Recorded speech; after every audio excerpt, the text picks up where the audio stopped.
તમે જોઈ શકો છો મિત્રો, અમે મોટી બેનના ઘરે હવે પહોંચી ગયા છીએ. હવે મોટી બેન શીખર શું કરતી હશે?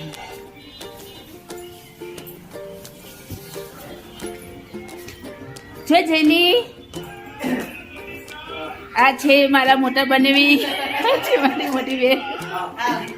અને નાના નાના ભૂલકા બધા જોજ્યા.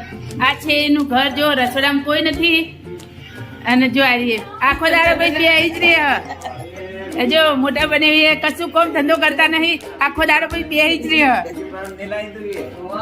છે. મારી બેન ની સાસુ શું બનાવો છો? અરે હા, હવે હાલ જ આવી, અમે બે આયા. ખાઈ લો તમે. ચલો, આ છે જો મારી બેનની સાસુનું ઘર, એ અહીંયા અલગ રહે અને મોટી બેન અહીંયા રહે. જો અને અહીંયા નાની બેન રહે ઉપરની સાઈડ. અને પાણી જોઈ લો, બહુ હરમી જોઈ લો.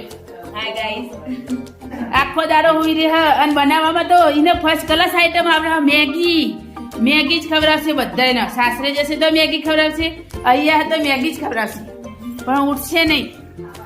જોઈ લો, હવે મારી મોટી બેન છે ને તે કોફી બનાવશે આજે ફરીનું. પણ આ એનું ઘર છે, હું આજે નહીં કહું કે આ કોનું ઘર, કારણ કે તો અકણે મારા મમ્મીનું ઘર હતું એટલે 50-50 હતું. પણ આ એનું આગવું છે, એનું સાસરું છે.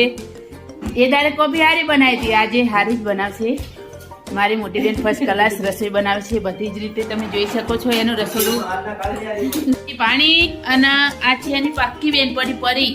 તમારે પણ નાનપણમાં બેનપણી હશે તો હોય તો કોમેન્ટમાં જરૂર કહેજો. ચલો મિત્રો, ટાટા કહી દો બેટા, બાય બાય કહી દો. હા.